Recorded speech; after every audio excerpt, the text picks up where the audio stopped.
ফ্ল্যাটের সামনে আপনার শিশুকন্যা, যার বয়স মাত্র 8ও হয়নি, তার একটা জুতা পড়ে আছে, জুতার অপর পার্ট নেই।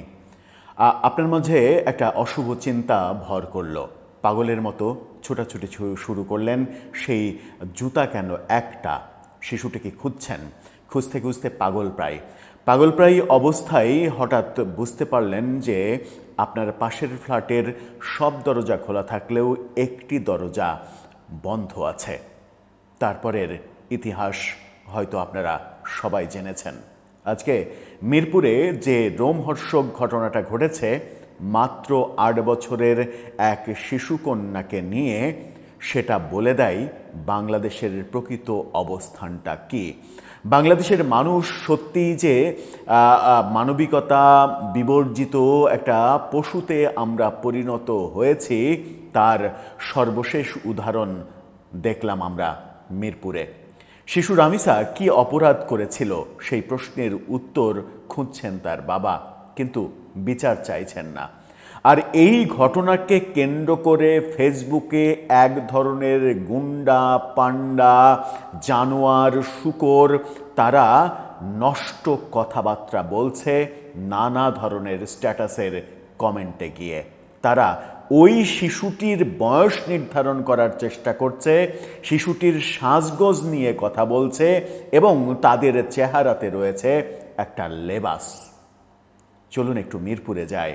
যে ঘটনাটা বাংলাদেশে আজকে আলোড়ন তৈরি করেছে, সেই ঘটনাটা এক্স্যাক্টলি কিভাবে ঘটলো সেটা একটু জানার চেষ্টা করি, বোঝার চেষ্টা করি যে আমরা ফ্যাসিস্ট নামক একটা অশুভ শক্তিকে তাড়িয়েছি বলে যে গর্ববোধ করছি, সেই গর্বের বাংলাদেশটা কি গড়তে পেরেছি, নাকি এখন যদি মানুষ বলে যে ফ্যাসিস্টই ভালো ছিল, তাহলে আপনি তার মুখ বন্ধ করবেন কিভাবে?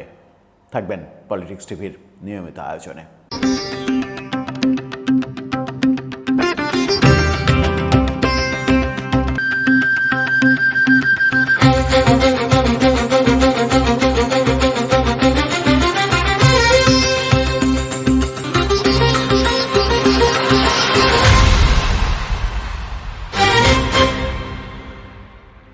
দর্শক, বলছিলাম মিরপুরের সেই রোমহর্ষক ঘটনার কথা।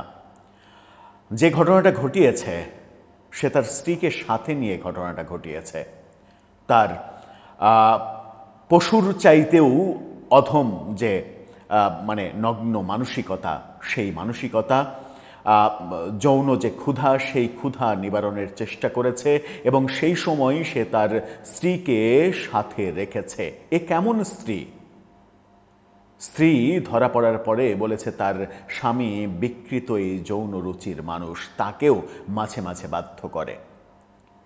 যে আসামি এই কাজ করেছে পরবর্তীতে আজকেই গ্রেপ্তার হয়েছে, এটা একটা ভালো খবর, এবং এই ঘটনার দায় স্বীকার করেছে, জবানবন্দি দিতে চেয়েছে, এটাও মোটামুটি একটা আশার খবর। কিন্তু আমাদের সমাজে যে অবস্থা আমরা দেখছি প্রতিনিয়ত, এই তো কদিন আগের ঘটনা, মাগুরার শিশু আসিয়ার খবর যখন এখনও তামাটে হয়নি, সেই ঘটনার বিচার এখন পর্যন্ত আমরা করতে পারিনি। আপিল বিভাগের সেই বিচার ঝুলছে। তারপরে বহু ঘটনা ঘটেছে, অমানবিক ঘটনা এই বাংলাদেশে এখন একটা ট্রেন্ডে পরিণত হয়েছে। আমরা মানে কি বলবো, বিনা দ্বিধায় মানুষকে মেরে ফেলছি, মানুষের জীবনের কোনো মূল্য নেই, এবং এই সমাজটাই আমরা প্রতিষ্ঠিত করে ফেলেছি। গণমাধ্যম কি বলছে? গণমাধ্যমের এই শিরোনামটা, গ্রেপ্তার হওয়া আসামি শিশু রামিসার মিষ্টি মুখ, পুলিশের তাকে নিয়ে যাওয়া, এরকম একটা ছবি দিয়ে ইন্ডিপেন্ডেন্ট টেলিভিশন বলছে গ্রেপ্তার সোহেল রানার দায় স্বীকার, কারাগারে পাঠানোর নির্দেশ। কেন কারাগারে যাবে সে? কেন এর পেছনের ঘটনা জানার জন্য পুলিশ তাকে 15 দিনের রিমান্ডে নেবে না?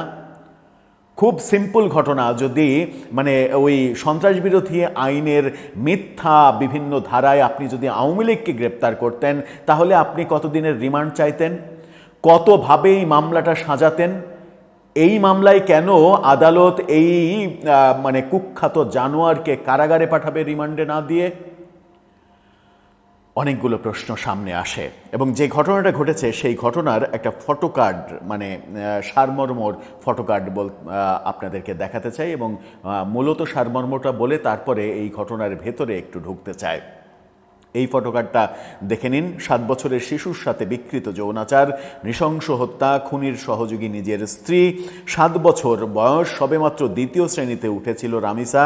সকাল 10টায় রামিসার মা স্কুলে যাওয়ার জন্য তাকে খুঁজতে থাকে। পাশের ফ্ল্যাটের সামনে জুতা দেখে সন্দেহ করে দরজা ধাক্কা দিলে গ্রিল কেটে ধর্ষক পালায়। যৌন নির্যাতন ও হত্যার পর মরদেহ খণ্ড বিখণ্ড করে আসামি।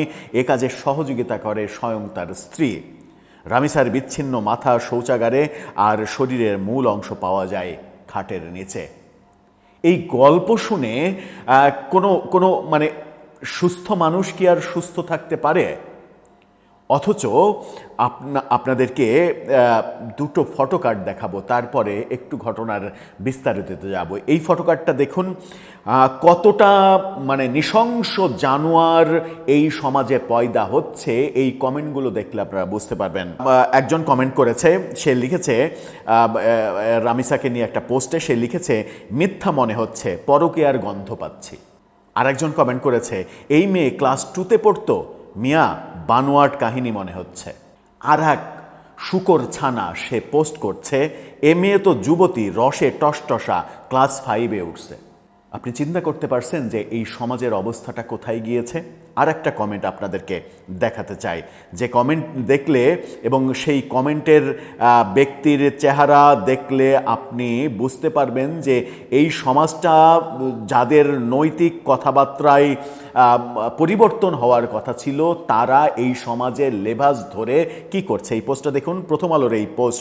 প্রথম আলোর ফটোকার্ডে এক জানোয়ার ছানা সে গিয়ে পোস্ট করেছে, এত সাজসজ্জা ভালো না।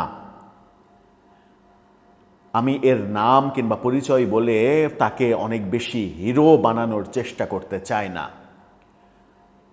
7 বছর মতান্তরে 8 বছরের একটা শিশু, সে শখ করে কোনো একটা সময় শাড়ি পরে, তার বাবার শখ করে কিনে দেওয়া শাড়ি হয়তো কোনো একটা ঈদে কিংবা উৎসবে পরে ছবি তুলে রেখেছিল। সেই ছবি যখন সামনে এসেছে তখন বলছে এত সাজসজ্জা ভালো না। তার মানে এদের নোংরা রুচি 7 বছরের শিশুর মাঝেও অশুভ কিছু খুঁজে বেড়ায়।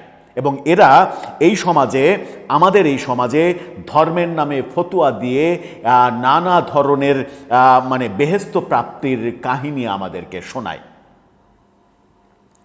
ব্যাপারটা খুবই রোমহর্ষক। একটা ফেসবুক পোস্ট আমার চোখে পড়েছে, সেই ফেসবুক পোস্টের কিছুটা লেখা আপনাদেরকে পড়ে শোনাতে চাই, তাহলে বুঝতে পারবেন যে মানবিকতা কোথায় গিয়ে ঠেকেছে।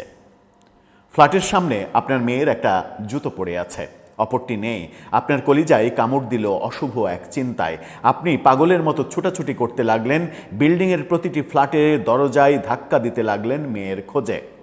সব ফ্ল্যাটের দরজা খুললেও আপনার ফ্লোরের পাশের ফ্ল্যাটটির দরজা বন্ধ, কেউ খুলছে না। ততক্ষণে সবাই জড়ো হয়ে গিয়েছে। 999 নাম্বারে ফোন দেওয়া হলো, পুলিশ এসে দরজা ভেঙে ফেলল। আপনার মেয়ের নিথর দেহ পড়ে আছে সেই ফ্ল্যাটের নোংরা একটা ঘরে, মেঝে লালিমাই ভেসে যাচ্ছে।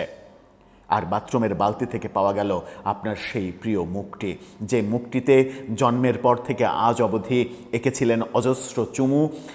চুলে ময়লা হলে যে চুলে যত্ন নিতেন, তেল দিতেন, শখ করে ঝুঁটি কিংবা বেনি করে দিতেন, সেই চুল খামছে ধরেই খুনি এখানে এনে রেখে দিয়েছে। মেয়েকে শিক্ষিত করে মাথা উঁচু করে বাঁচার যে স্বপ্ন দেখতেন, সেই মাথা ঠিকই আছে, শুধু দেহের সাথে মাথাটা নাই। আপনি মা, আপনি বাবা, এই নৃশংস দৃশ্য সহ্য করবেন কিভাবে? দরজা ভাঙার পর লাশের পাশ থেকে ঘাতক সোহেল রানার স্ত্রীকে আটক করে পুলিশ। কিন্তু ঘাতক সোহেল রানা 3 তলার জানালার গ্রিল কেটে পালিয়ে গেছে অনেক আগেই। চিন্তা করেন যে গ্রিল কাটার মেশিন পর্যন্ত সে রেডি করে রেখেছে। পরবর্তীতে তাকে নারায়ণগঞ্জের ফতুল্লা থেকে পুলিশ গ্রেপ্তার করল। শিশু লামিসা, বয়স 7-8 বছর। আজ সকালে মিরপুরের এই ঘটনায় আবারও নারকীয় বর্বরতার সাক্ষী হল বাংলাদেশ। পুলিশ মনে করছে প্রাথমিক ধারণায় লামিসার প্রতি বিকৃত আকর্ষণ থেকে এই নৃশংস ঘটনা ঘটিয়েছে। সোহেলের স্ত্রীর বক্তব্য অনুযায়ী তার স্বামী একজন বিকৃত যৌনাচার ব্যক্তি। সোহেল তাকেও নির্যাতন চালাতো। সে পুলিশকে জানিয়েছে। ধর্ষণের ব্যাপারটি নিশ্চিত হওয়া যাবে ময়নাতদন্তের পর। শিশুর প্রতি, বিশেষ করে মেয়ে শিশুর প্রতি সহিংসতায় বাংলাদেশ হয়তো বিশ্ব রেকর্ড করে কুখ্যাত হওয়ার লড়াইয়ে প্রথম হওয়ার চেষ্টায়। নইলে একের পর এক বর্বর ঘটনা কেন আমাদেরকে দেখতে হচ্ছে? আমাদের মেয়েদেরকে যদি নিরাপত্তা দিতে না পারেন, সুষ্ঠু বিচার যদি না করতে পারেন, তাহলে আমাদেরকে বলেন, আমরা এই দেশে মেয়ে জন্ম দেওয়া বন্ধ করে ফেলি। যারা জন্মেছে তাদেরকে নিজের হাতে ... এই হচ্ছে বাস্তবতা। তাহলে কি আমাদেরকে সত্যিই সিদ্ধান্ত নিতে হবে যে আমাদের বাবা মায়েরা, যারা বাবা মা হতে চান, তারা পেটের ওই সন্তান যখন নির্ধারণ করা সম্ভব সে ছেলে নাকি মেয়ে ইনফরমেশন পাওয়ার সঙ্গে সঙ্গে সেই মেয়ে যেন পৃথিবীর আলো দেখতে না পারে সেই ব্যবস্থা করবেন? রাষ্ট্র এভাবে চুপ করে দেখবে? রাষ্ট্র এই নির্মমতা দেখবে আর অন্যদিকে নানা ধরনের এই সুশীল সমাজ নানা ধরনের ব্যবসা নিয়ে ব্যস্ত থাকবে, আর এক শ্রেণীর মানুষ, কে ফ্যাসিস্ট, কে রাজাকার, কে এই কে ওই, এটা নিয়ে রাজনীতিতে নিজেদের আখের গোছাবে? এটাই কি বাংলাদেশ? এই বাংলাদেশ চেয়েছিলাম আমরা মুক্তিযুদ্ধের মাধ্যমে? কিংবা নব্য মুক্তিযোদ্ধা হিসেবে যারা সাজার চেষ্টা করে, যারা 24-এর শেখ হাসিনার সরকার বিরোধী আন্দোলনকে দ্বিতীয় স্বাধীনতা মনে করে, নতুন মুক্তিযুদ্ধ মনে করে, তারা কি এই বাংলাদেশ চায়? তাহলে তারা কেন রাস্তায় নেমে গগনবিদারী চিৎকারে ফেটে পড়ছে না? তারা কেন পণ করে রাস্তায় বসে পড়ছে না যে এই ঘটনা না থামা পর্যন্ত আমরা ঘরে ফিরে যাব না?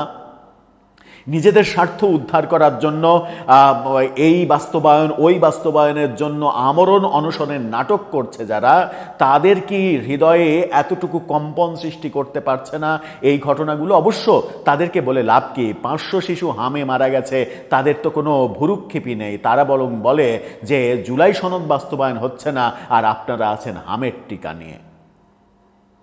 এই বাংলাদেশটা আমরা চেয়েছিলাম কি ফ্যাসিস্টকে ফ্যাসিস্ট উপাধি দিয়ে বিদায় দিয়ে? দর্শক, আপনার কাছেও সেই প্রশ্ন জানিয়ে লিখতে পারেন আমাদের কমেন্ট বক্সে।